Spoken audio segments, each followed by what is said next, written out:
Ừ trong bộ anh nhỉ nhắn tới na. Tao tự sĩ ấy mà. Hồi sĩ anh ca đi. Tao tự cai vậy. Thằng tao dùng đài. Sẽ ra cả này ơi bỏ tình tôi ấy. Hai anh mình đắt mà con men lôi hả? Phòng anh tê con mày. Mà ta chi mà ai hòn ngay nhân thì do vả. Mình có tán cho trong màn tô mà chi mũi kế còn mình số đấy. Thôi mấy bà bò men lôi hả? Tia con khá nè. Hãy thôi thoảng đáng còn lại đánh ác. Lấy mà, tao không con mất. Xả chị.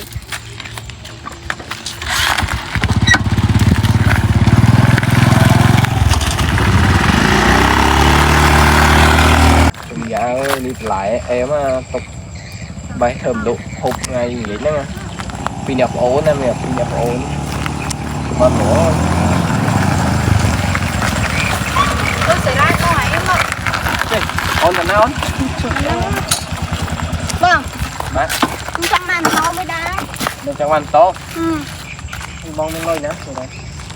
Bài mà mọi em chưa một cây mà. Nãy chim một cây sao nó? Tê, không ăn tô. Bà tê về môi không? Mà nâng bông. Yêu bả. Mà thấy những miền tô hoặc nêu nhưng mà miền tô hả? Bảo ọt lối nhau, này mới thả lỡ bay mình đủ vô tao hôm rồi nãy ngay nghĩa nhé. Thế cho bà thấy vô. Cái thơ tay với ọt sao bên nói này. Chỉ cho nhân người khó đai vậy nữa. Hồi nãy chị một cây nó nói cho bông mình nói cho bông cái ơi. Cây vậy. Chứ một cây mà chỉ vật lòi, chứ là mỗi cây nó bạch miền tô rồi nãy chứ hê. Bà anh xây lôi cây khá hơn nè. Chơi này thì áo lắm. Đó đi lôi cây ngắt. Tê à, tê. Bỏ nha, đấy, tránh cái thục thì bỏ bàn tô đây. Đấy, ở đây, lỡ bông thơ mấy lấy rồi. Mà đang xây không phải hả? Ai miền tô chứ. Bàn tô ấy, nhưng mà lên. Bàn tô mà hiến này. Lò này từ na tới đấy. Đá lên rồi. Cho hôm cái người bó này. Bàn tô tê hay nó không?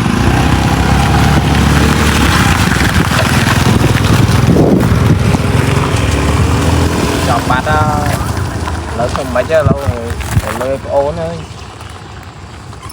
từ mấy đó miền lơi ổn từ ổn thao chứ ôi vã ồ chụp được hình thị mũi vinh thì nhiều nghĩa nha rồi xạ nó vón nó vinh rồi chọn thôi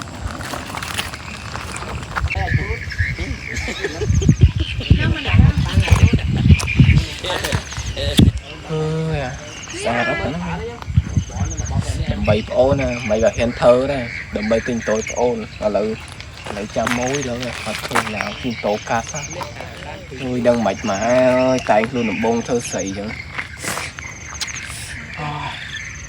chả mời chuyện mất ai miên môi máu ai bàn lôi tịch tôi tinh tối ôn chả mời chuyện không tôi xả đấy vẫn sexy flow á em chả mơ đằng bá đấy miên môi mà tụi đào lên cá đi tụi mưa xảy ra đây tao mưa xảy ra là cay mới nhá tao và tao bồi và tao hết đầu đó này đầu rồi tao mưa xảy ra là cay mà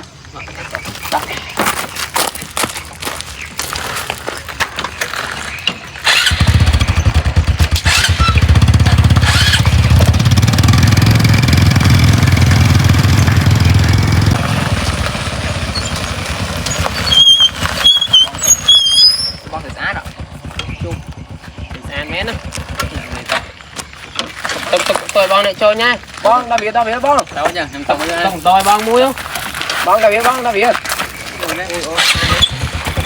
này đấy bong chạy nhanh quá đi một ta này gì ta từ nổ bong từ nổ lớn đã biết bong tao biết mấy ngồi cạn lấy bón nữa men cạn lấy bón xem lơi thì mới lấy bón có hay nữa lấy bón sàn món gì tao ấy rồi này tao ngồi bón bón ơi lên năng một phi đó men năng á ta mong đi cài bón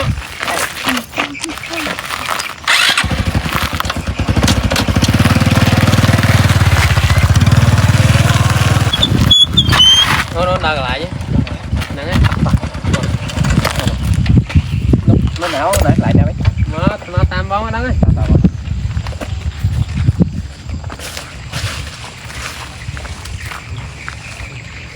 ăn cây mệt cái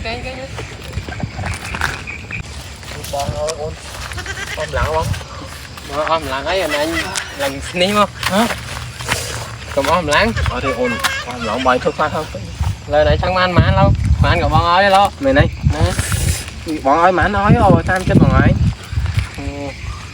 bằng chân phải mà lôi bằng sạn bay chứ mẹ này bông ngu sạn à rồi phần đi hả mày này vô tiết nữa nha ui con đi bằng tộc ơi ôn bằng trai nha ba bông mà giờ dừng làng tổ nhá ở đấy bọn anh tao muốn nói ôm gì xin này bằng tới đó ba trông tộc sao không cloud tiệt tôi mong bắt sau mình chọc ba thân cả tôi sắp pi khơi ngon đấy mà ui chẳng bạn ai bán đấy nhé ui bọn sập lần tròn chẳng bằng tao sao ngày phải làm chụp nè mà bọn anh thương ăn lọ bye bye con à.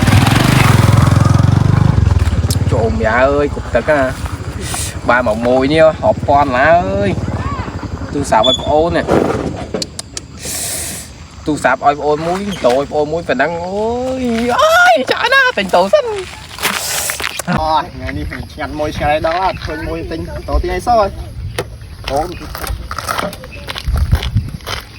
nào ổn say nhưng mình ôm tray nó nhấp pro thấy không ổn thôi mà ổn say luôn tổ mấy đó bạn lụt tổ còn đây nó tinh tổ bán nó là tình tội ôm cửa ôm trong bán ngồi đây mơ ở sao đấy anh đang một tí mà bán tí con chia rồi như ấy chỉ sửa bây hỏi anh em lôi em sọn mười sáu này nhé nhưng tổ mùi chú 15 mà dùng mình đi món à vô thầy một cốc mui ô thầy một câu tiếp ok tao nha bye bye lôi à lụt tổ bán một cái ngày đi ta sao miền mối ấy mà ôn lỡ tình tội ôn tình chặt đó này thì phi cam so chứ đừng ôn tình chặt đó tại chả mơ sân á ôn tình chặt đó tôi sẽ kẹp bò ấy ạ em thấy nè tự ấy tôi để cái nắp tổ con tên nhà này mình xem này này ôi nhưng cái hình này bao nhiêu cái khăn lên mà mình tên tôi đó nhưng này bị trắng đăng tênคนกูซ่าจนฟ้องข้าวแล้วบ้านโต ồ bọn bẹp lại lên nữa này xạ chim đâu nhưng mà nó lôi vậy còn này chưa lôi chai nữa trời ơi con em á ui mòn á ở đây này lên nè con mà chụp liềm tấu mày á ตื่นบางโจ๊กครับเลย tỏ vâng mình đang lên thì cái gì ta đã lấy rồi anh mang tấu mày lên rồi